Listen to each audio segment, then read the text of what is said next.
The title we came up with is being a UF Hurricane Pro. Probably everyone on this call could consider themselves a UF Pro, especially if you've been here the last few years. We've had to close numerous times. We've had impacts both on campus at UF here, but certainly around the state, very significant impacts at some of the IFAS locations and other places the last few years, in your homes as well. That said, if you have information to add or tips, feel free to post those in chat as well. But my hope is that at least you can take one thing away from the presentation, or maybe there's a bit of information that wasn't clear or our department hadn't explained well in the past. So that's my hope. If some of the areas are a little basic for you, just bear with it. What I wanted to make sure is we covered all the information, especially for people who might be new to the area or new to the University of Florida. So we'll talk both about our workplace actions and our home actions. But did want to start off, the first few slides deal with hurricane season in general. Many of you have seen this, and I hate to lead off with bad news, but this really graphs out the activity of hurricane season. So you often will see this on the Weather Channel news, social media, and other places. But along the bottom are the months of the hurricane season, plus a month on either side. And then over about the last 80 years, the number of storms that have formed on those days. You can see the top of the peak there is September 10th. That's when we reach the most active part of the hurricane season, but we're really on the front side of that bell curve. Hurricane season starts off, there's a lot of public education, a lot of outreach, and then it seems like things are quiet usually for a couple of months, and thankfully that's been the situation we're in this year. But really when we get to that mid-August to about mid-October, that's when we're at the height of hurricane season. That's why we really need to make sure we're prepared. Certainly need to do that throughout hurricane season. But historically, if we've been impacted, most of the time it's been within that mid-August to mid-October time range. After that, the hurricane season starts to wind down. We'll look at all the closure dates, and we have had them in November. Certainly, and we need to stay prepared.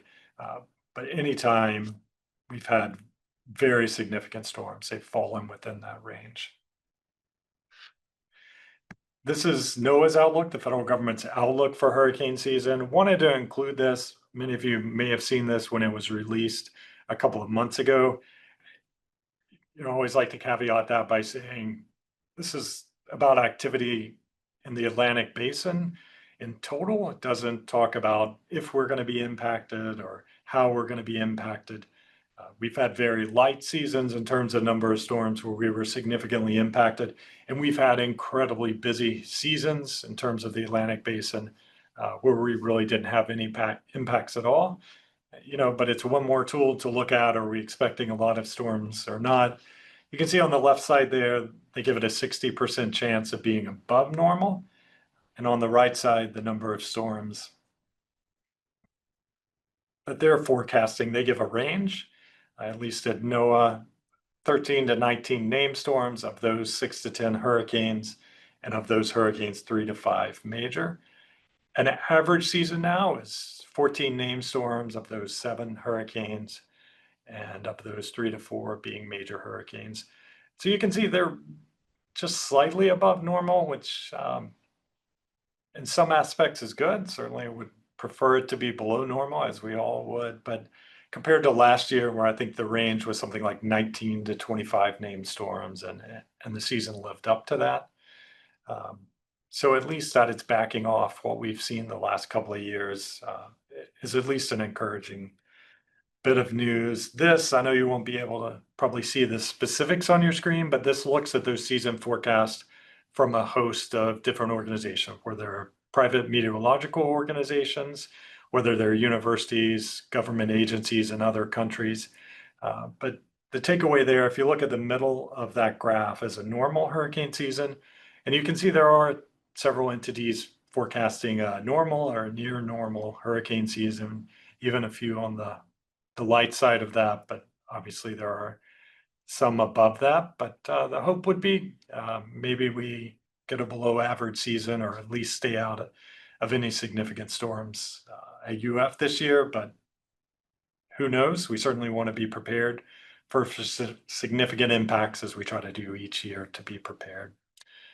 So we went back and looked at the hurricane closures over the last decade or so, and it has been nonstop. And those of you who have been here during the last decade certainly understand that. It's been since 2018 that we've had a hurricane season that the university didn't have to close. And last year we had 3 closures during hurricane season with Debbie, Helene, and Milton. The last time the university had to close 3 times during hurricane season for 3 separate storms was all the way back in 2004. So we went 20 years between having 3 hurricane closures. Very active last year, again, hoping we can not have that active of a hurricane season, but obviously none of us know for sure.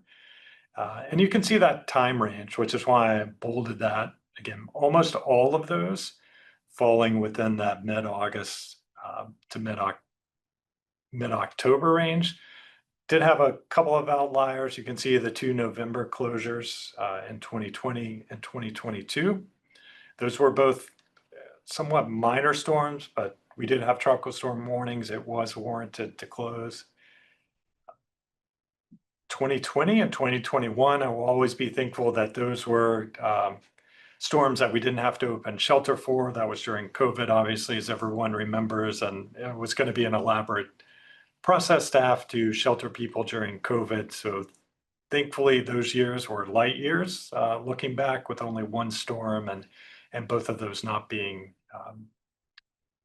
very significant storms through there.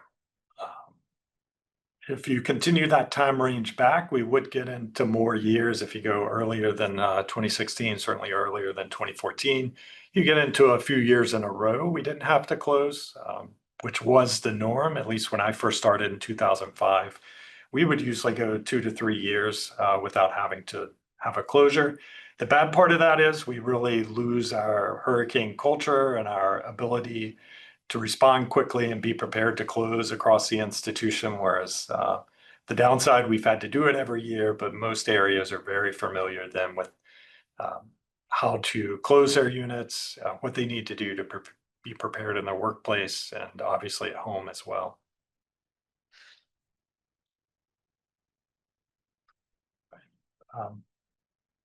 Did want to mention the forecast cone just briefly and cover to make sure we all understand what that means. Most people know what it means, but there are a few people who think they know what it means, and it is a little different. So you hear this go by a lot of names, whether it's the cone of uncertainty or different things. I like to call it the forecast error cone, which is its technical name from the National Hurricane Center. It doesn't depict impacts from the storm. What it depicts is that over the last 5 years, 2/3 of the time, the center of the storm will be within that cone. There are actually circles that are drawn out on forecast periods at every 6 and 12 hours and 24 hours. And then statistically, they go back and look how close was the center of the storm within that forecasted point. Those circles are combined to form the cone. So again, it's only about the accuracy going back the last 5 years. That's why every year the cone is actually varies in size slightly. If you were to go back 15 years ago, you would see these really dramatic, much larger cones. So the National Hurricane Center has really improved their forecasts over the last couple of decades and being able to be more accurate in their forecast and shrink those cones down even at the 3 and 5 day points. Also to stress, and you will normally hear everyone stress this, the cone does not indicate where impacts from the storm will be. On the right side, you can see a graphic from Hurricane Irma, the yellow being tropical storm force winds, the red being hurricane force winds, and you can see those winds extend well beyond the cone, especially in those first 24 and first 48-hour points where the cone is narrow. We can also have weaker storms where much of the wind and rain will be displaced well away from the center, and we've seen several storms like that. Therefore, the impacts again are well outside the cone. So cone is great in looking at where the storm is going to go. That is the forecast from the Hurricane Center we all want to be aware of, but also understanding, looking at watches and warnings to make sure we're understanding where those impacts, both wind and rain, are going to be. All right. Another thing on hurricane season, when I'm putting this in emails, I want to make sure we're all aware of this. I think most people are the last couple of years because we've had a few of these impact UF, is the term potential tropical cyclone. So when I first started, the National Hurricane Center would not or did not issue forecasts until the storm formed. We had a couple of storms make landfall on the United States where that formation didn't happen until really 24 hours before landfall, or before, or even 48 hours if it was going to be a very large storm. That caused a lot of issues within local governments not being able to go through their processes if evacuations are needed, other protective actions were needed. So the National Hurricane Center came up with the idea of issuing a full forecast before it actually develops into a tropical depression or a tropical storm. If it's going to impact land, the term they chose was potential tropical cyclone. They issue the forecast last year.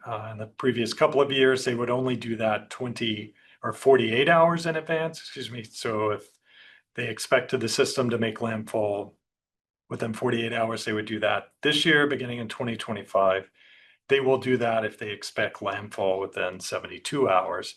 So we can have a forecast cone, potentially watches and warnings up to 3 days out if that storm is going to impact land. And the Hurricane Center believes it is going to eventually develop either into a tropical depression, tropical storm, or a hurricane. And then once it does develop into a storm, obviously that's when it receives the name and moves on, but they do not issue a name when it's a potential tropical cyclone or PTC. All right. So when you're playing along at home, and most of you are, looking at current hurricane forecasts, trying to plan out the next week, next couple of weeks. So a couple of official sites to look at, the Climate Prediction Center, and Brady will post this link in chat every Tuesday. And I think it's Tuesday afternoon when I looked before the webinar. It had not been updated, but they will issue outlooks for 2 weeks from now, 3 weeks from now, just showing areas of interest of potential. This could be an area potentially where we see some developments. It's not a very detailed map. You're not able to zoom in on it, but we'll give you an idea. Do we see any areas in the Gulf or along the Atlantic coast for Florida where we could see development? And then in the middle, something we're probably all used to looking at, and I would encourage you to look at, is the 3-day and 7-day outlooks from the National Hurricane Center. They, again, indicate any areas that they think might develop, any potential systems, and that's where we're used to seeing the color-coded area of, ranking is what's the percentage? Is this 40% chance this is going to develop, 60% chance, 80% chance? I would rank those as a low, medium, and high. Of systems they're following, those are referred to as Invest. You'll often see that. And they will give it a number like Invest 92 and Invest 95. Those are systems they're watching for development. And they'll place that on the map and then update that map a couple of times a day. It'll show a hatched area. Within that area is where the system is likely to develop. And when you see an X on there, that indicates they're looking at a specific area of circulation or a low level center. Within that, you may not always have the X on the map, but you will at least have the plotted area out. And Brady posted the link to the Hurricane Center. They have those on their page every day. And you can look at both the 3-day and the 7-day. The 3-day will be a little more detailed and show you a satellite image so you can identify the system. There's also a company text. If you click on the map, it'll give you company text and a little more detail about the system, where it's going, an exact percentage on their thoughts on whether it's going to develop or not. Then when we actually have a storm, that's when obviously making sure you're looking at the forecast from the National Hurricane Center. That is the 5-day forecast cone that we just talked about, but also really encourage everyone to look at local forecasts from the National Weather Service Jacksonville. That's our local forecast office. They will interpret and work closely with the National Hurricane Center, but then they will take that forecast from the National Hurricane Center. They'll translate that to local impacts, especially on a county level, whether or not we'll have any watches and warnings. The National Hurricane Center warnings that we're used to seeing only apply to the coastal areas. The county-based warnings, especially inland, come from the local National Weather Service offices for us. That's Jacksonville. If you're with IFAS, or some IFAS in a location outside of the Jacksonville area, their area of responsibility. You will have a different National Weather Service forecast office. There are 7 of those that serve the state of Florida. They will all provide something similar in terms of the forecast and impacts. They also will have impact graphics. If you go when there is an active storm, they don't have any up now, obviously, but it will give you additional graphics on the cone, but also what is that going to look like in terms of rain, wind, all of the different factors. Brady posted that link in there. And you see it at the top of the slide. Would encourage you to keep that as a bookmark. Certainly that doesn't take away from looking at local media, including the great resources at UF Weather and FPRIN, all your favorite follows on social media, wherever it might be you're getting your information. That's great as well, but it would encourage you to make sure you're also looking at those official forecasts, especially as it relates to work activity and workplace preparations. Right. So what are we doing in our department? What are Brady and I doing during tropical weather if it looks like we're going to have a storm that threatens our area? So anytime the forecast error cone impacts any part of the state of Florida, or there are watches and warnings, tropical weather watches and warnings for any portion of the state of Florida, we're going to begin sending email updates to the emergency operations team and the policy group. The emergency operations team is representatives from across the institution that cover key areas, whether it's infrastructure, student issues, employee issues, health issues, public information, public safety, those areas. So that is the team that will be in the university's emergency operations center as well. So we'll begin sending them updates. Even if, and those go to the deans as well and other senior leadership.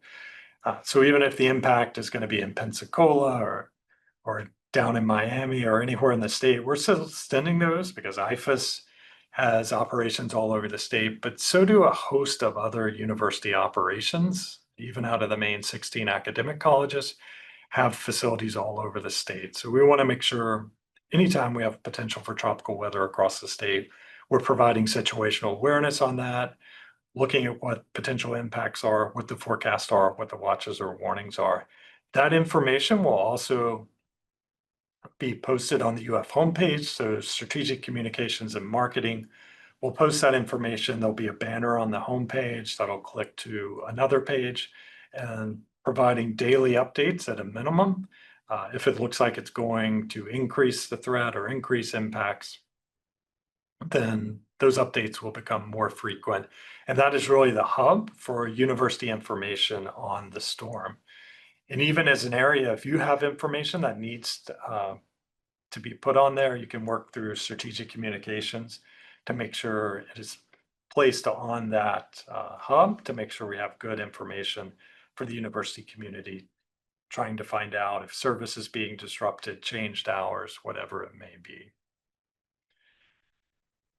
And working to provide that information, we're getting that through coordination calls and emails and other sources, but we're on daily coordination calls with the state's Division of Emergency Management, which is coordinating statewide actions that we're making sure the university is in line with. The state's Division of Emergency Management also has its own meteorological unit that will be providing information, and then the National Hurricane Center will be on those calls. One of the great benefits of those is being able to get information directly from the National Hurricane Center forecasters that we can then provide to the university as we work on the university's actions, all of us together.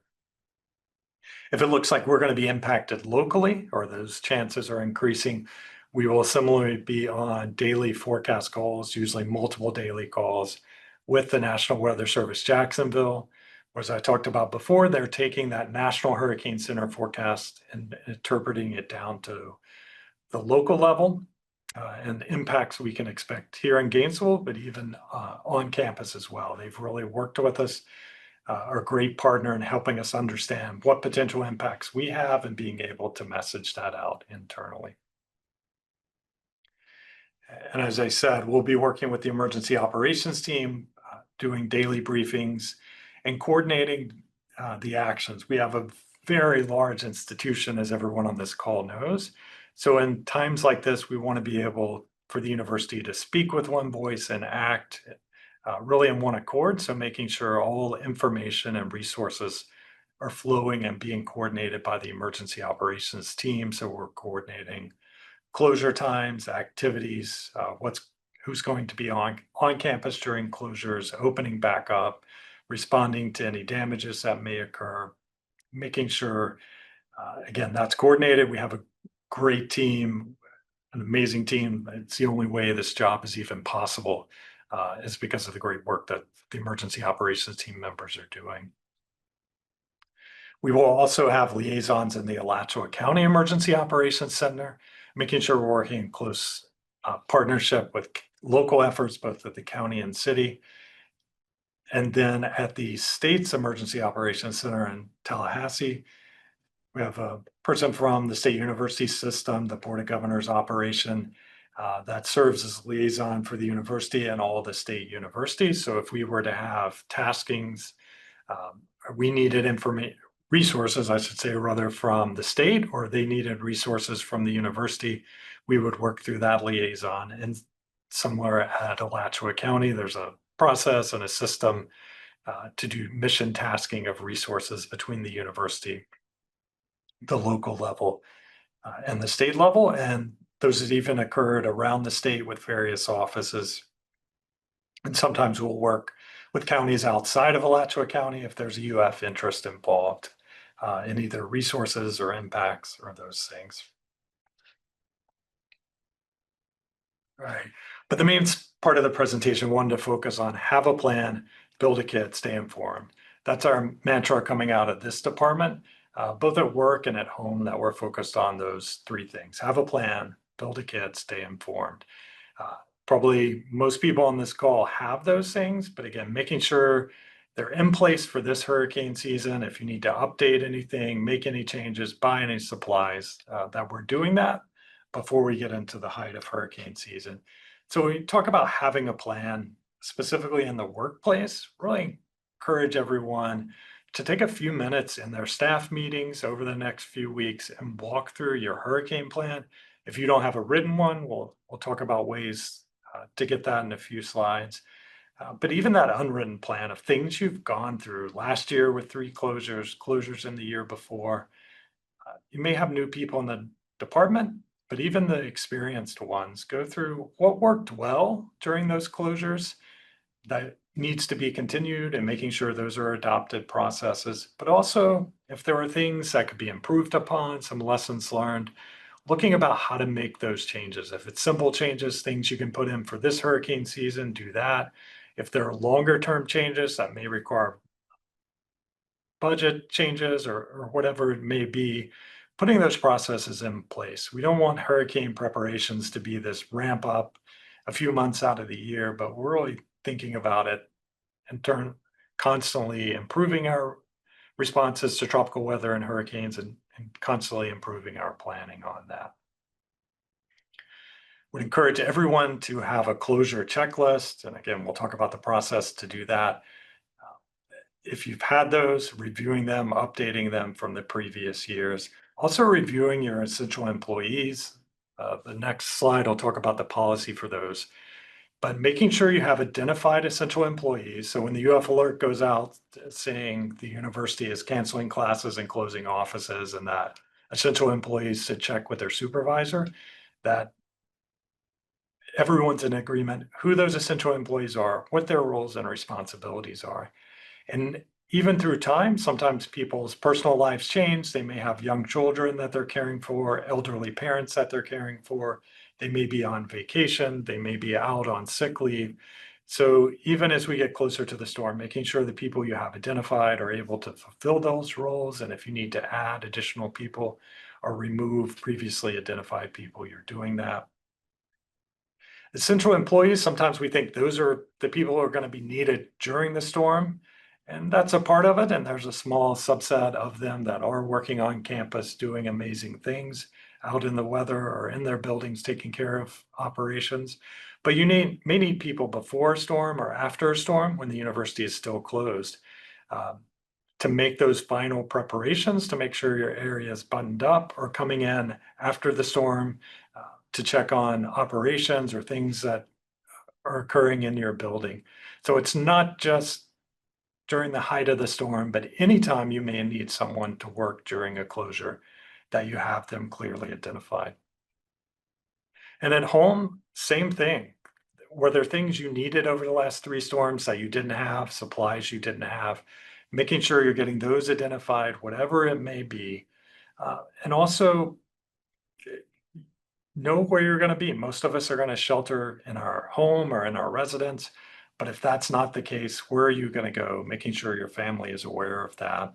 If you do have work responsibilities, if you're an essential employee, it's definitely critical that we make those plans. We make sure our families and loved ones are taken care of ahead of the storm so we can come in and fulfill our responsibilities at work. So both at work, at home, understanding what you're going to do, everything you're going to need to weather the storm, and that you have it in place ahead of time.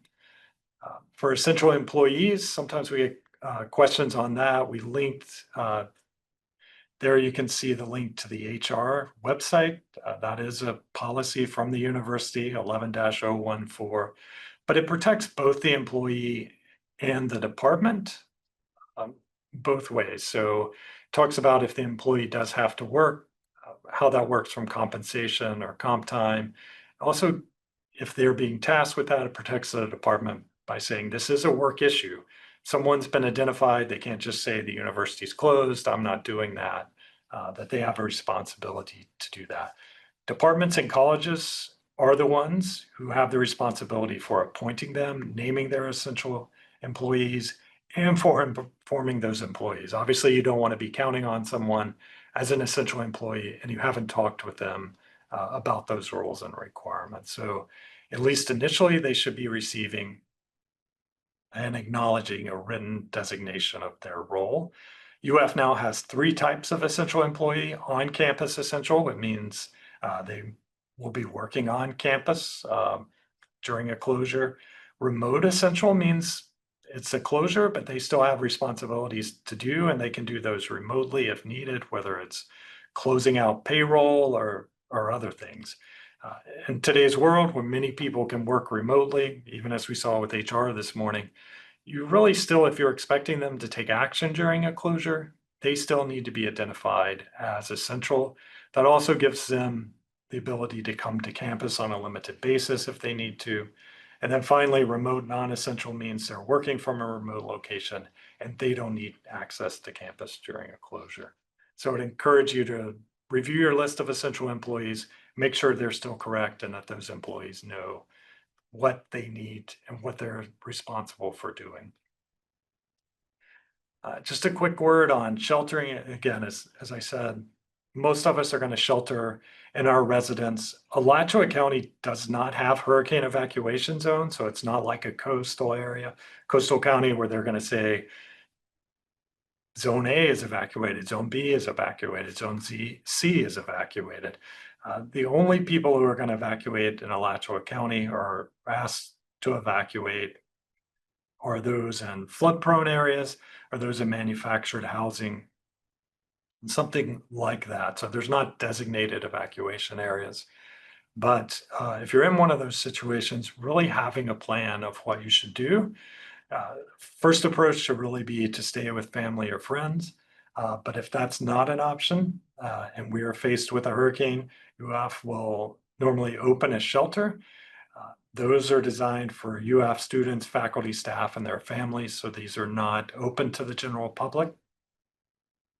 You would need a Gator 1 card to get in, and then you could sign in your family on that Gator 1 card. And those are completely run by the university with all of the services provided by university departments that we're incredibly grateful for, whether it's counseling and wellness center, student healthcare center, university police department, student life, uh, facility services, the facilities themselves like Southwest Rec Center, Rights Union, others, and we're incredibly grateful for those. We do like to stress it's a lifeboat, not the love boat. So you're responsible for bringing your own bedding, people who are staying there. It is a communal situation of being on a floor. So if you have another option, I would recommend that, but the university works hard to make sure these are safe, sanitary, and secure. The university does provide food and water. Over the last couple of years, we haven't seen a significant demand on these. These pictures go back to Irma when we did have, I believe for Irma, over 800 people in a couple of shelters. Over the last few storms, we've had very low demand, and it has only been opened at the Southwest Rec Center. But the exact facility would be determined at the time.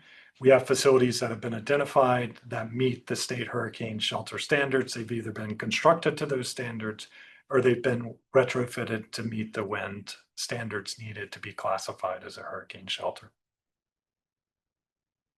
All right, a note on vehicles, both personal and work. So I'd encourage all of us during hurricane season, especially that active part that we talked about, trying to keep a half tank of fuel or at least not running completely low like I'm prone to do, because we've all seen the gas lines. We've certainly seen where the gas stations around the interstate in Gainesville will temporarily run out of fuel. So especially if you see a storm coming, I would really encourage you, to make sure you've got fuel. We also on work at UF want people to do that so we don't have a drawdown on fuel at the facility services fuel depot. People have work vehicles they've never driven, or they drive a few miles a month, and everybody goes and fills their tank up, and then the university really has a drawdown on the reserves that we need for post-storm.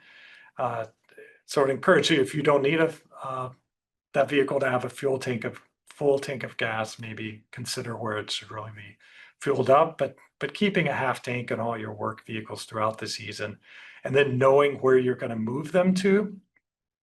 If possible, UF vehicles should be moved to parking garages. That's not always possible because they will fill up or they're being reserved for another use. If you can't do that, as much as possible, try to get them away from trees, certainly out of flood-prone lots, if possible. Again, we probably can't protect all of the fleet on campus, but as much as possible, trying to get it into a protected area. Also note in your plan where they were moved, where the keys are at. So everybody doesn't come back. No one can find the keys. No one knows where the vehicles are at on campus. All right, and then the last of the three is building a kit. Probably the most important, or the second, I should say, not to the last. Workplace, if you do have essential employees on campus, making sure you've got food and water for them and arrangements that they have a safe place to go. Any other additional supplies you may need, whether that's sandbags you're getting from facility services, or if you're trying to cover areas with plastic, making sure you have those supplies. At home, making sure you have a minimum of 3 days worth of supplies. The state is really suggesting 7, but at least 3. Customize that to your need. If you're not going to eat peanut butter, don't buy 4 things of peanut butter, or you're not going to eat anchovies, whatever it is. What we would say is eat what you store what you eat, meaning rotate your food through there.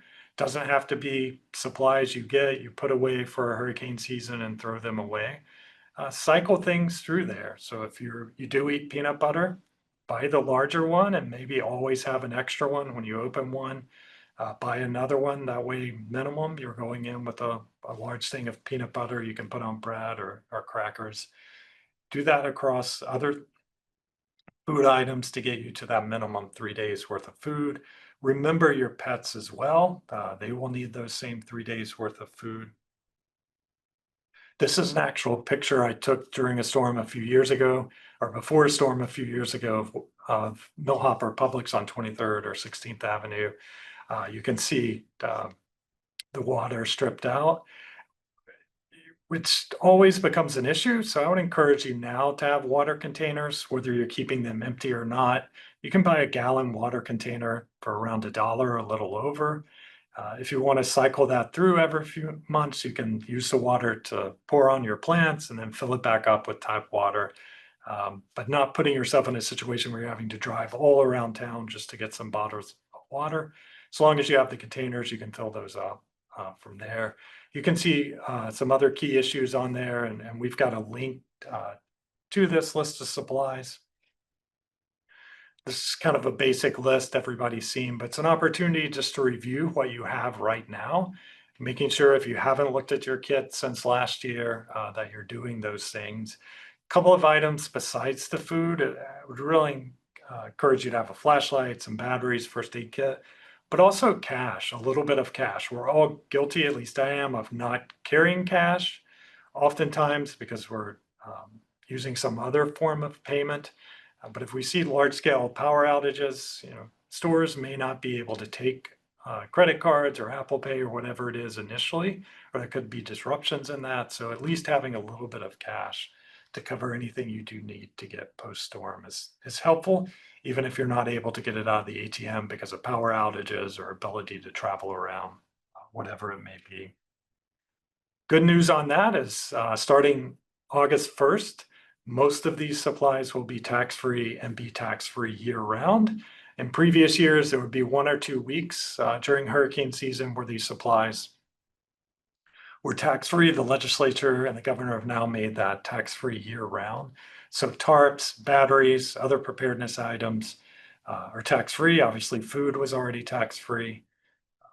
So starting August 1st, great opportunity to get your batteries. If you're looking at buying a large generator or a large portable generator, you can look at the specifics and see if it qualifies for that, and could be a significant amount of savings if you were getting a large enough generator.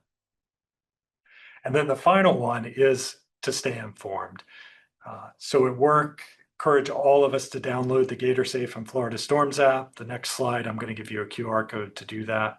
Encourage all of your staff to join UF Alert, keep their information current, but join UF Alert Gainesville as well. So ask people in your department, if they didn't receive all of the messages today, then they're not subscribed to UF Alert Gainesville, or they have an issue with their subscription. So use today's messages as a way to check to make sure they're going to receive those.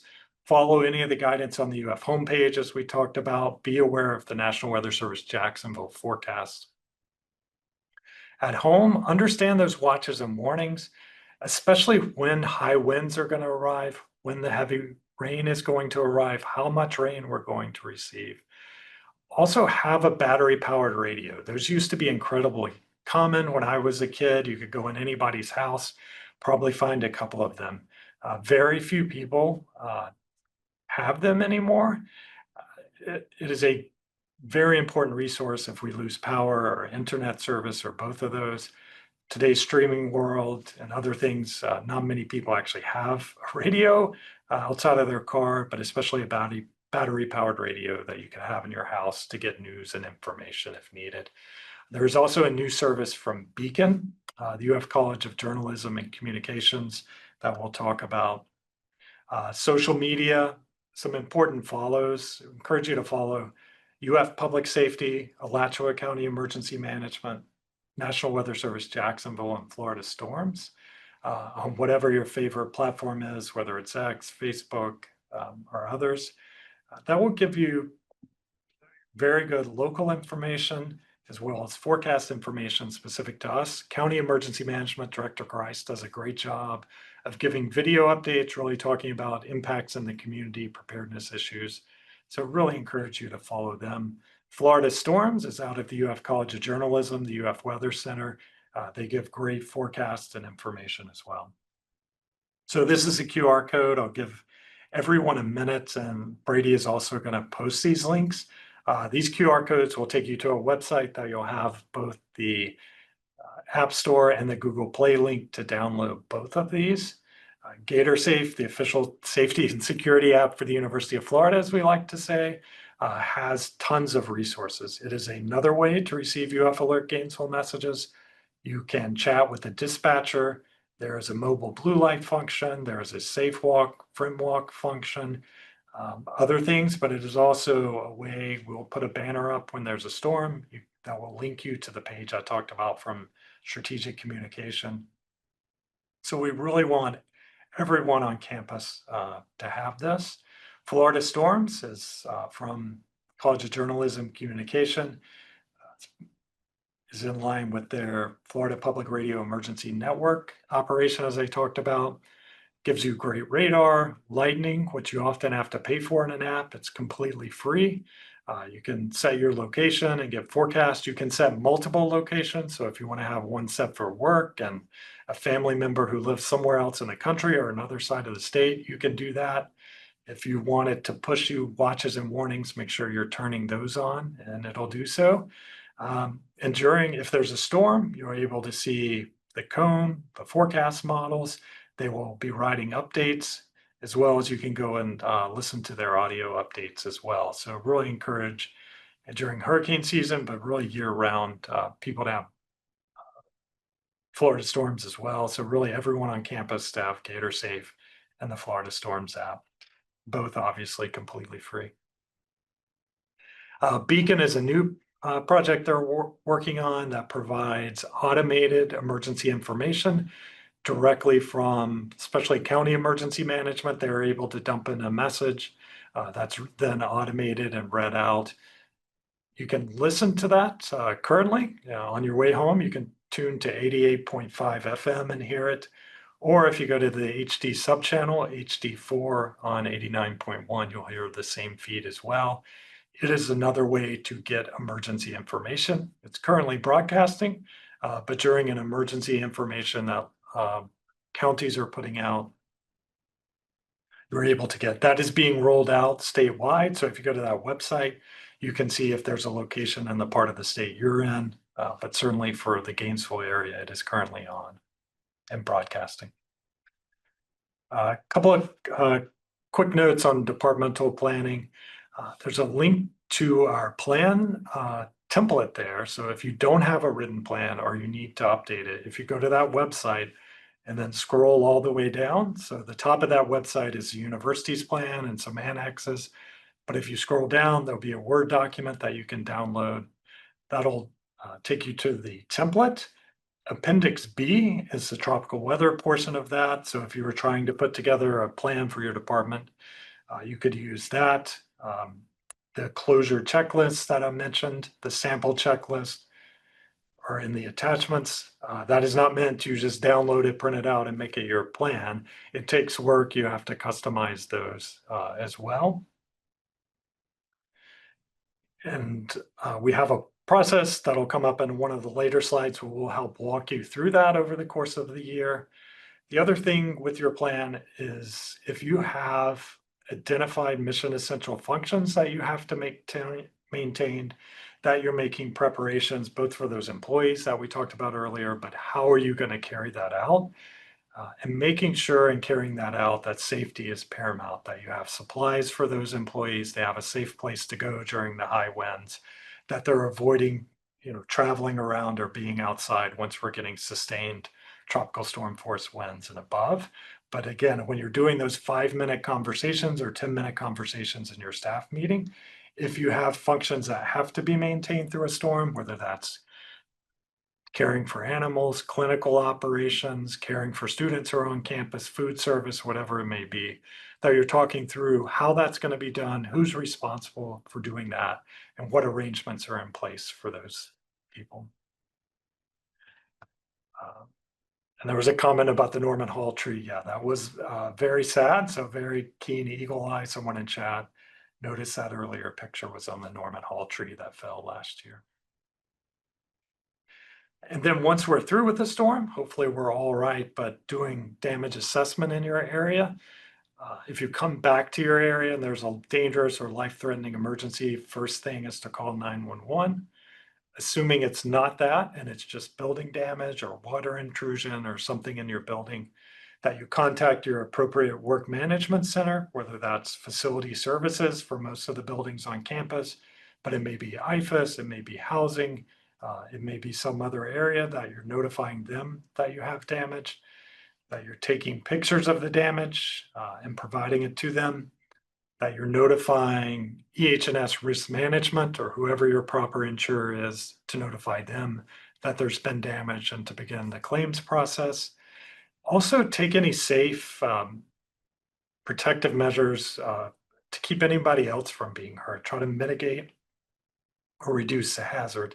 If you can put barricade tape around an area, certainly if you see a sinkhole, call 911, but also try to barricade it off. Or if you think it's not safe to go into the building until it's checked out, whatever it may be, the flooding in an area that you're trying as much as possible without putting yourself in danger, that you're preventing anyone else from going into a dangerous area. Certainly, if it looks like your building has had catastrophic damage, don't go into your building. Call UPD until it can be checked out by EH&S and others to make sure it is safe to enter. Thankfully, that is usually not the case. It's usually water intrusion, a broken window, or something like that. But if it were that extreme, please do not put yourself in danger. The cohort is what I mentioned. So if you don't currently have a plan, internal emergency plan, or you would like to update it, we have a year-long process. So you can spend another hour on Zoom with myself and Brady every month, and we walk through how to update or create an emergency plan based upon that template we mentioned. We take about 5 to 10 colleges or departments and walk them through. They usually send 2 or 3 staff meetings. We meet monthly. Between those monthly meetings, then those staff members are working to update the plan, and we take it section by section to get a full emergency plan. That is a 12-month commitment. It is a commitment to work on the plan. It's not just attending the meetings. If you're interested in doing that, we'd love to have you, or if you have questions or want more information, you can email our department email there, emergencymanagement@ufl.edu, and we'll be glad to follow up with you on that. All right. I know we went through a lot of information there, but if there are questions, and I'll try to go through chat, and Brady can help me on this and come on and say if I've missed a question, but there was a question, what can IFAS extensions do to push out preparation information now? And I would say IFAS does a great job of doing that. So I would certainly work with Dr. Lindsay on that, who's our point of contact on information on that, but kind of those same things applying, making sure everyone in the office understands what the plan is, essential employees are identified, kind of the same thing, who has a role and responsibility, make sure you know how you're going to close the office. Extension offices come in some various flavors, so some of those have county responsibilities, so making sure that you're working with your appropriate county if it's considered a county office. If it's completely run by the university, then following the university process on that. I'm glad to follow up more on that with you, but you're welcome to send this publication. But I know IFAS does a lot of work in sending out information to the various 67 extension office and to the recs around the state as well.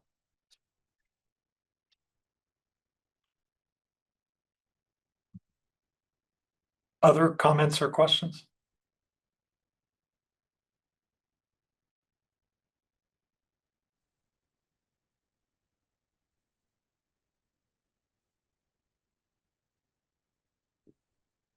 I'm not seeing anything else come through.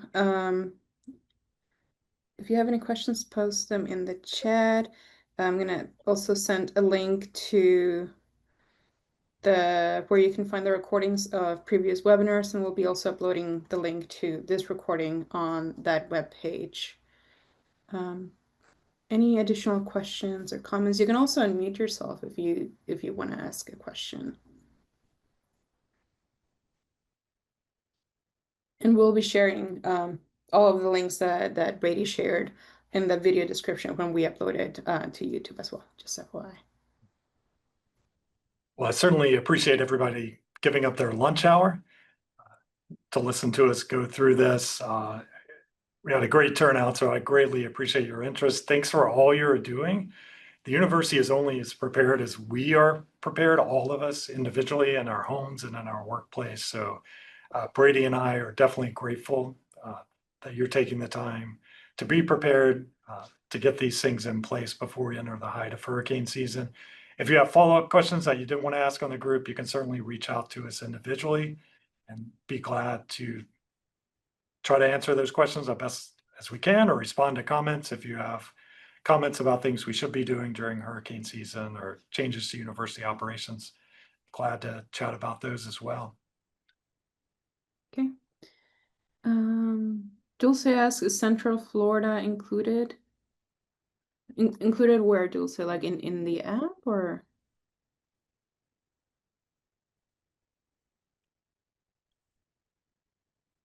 And this, Oh, in the discussions and plans.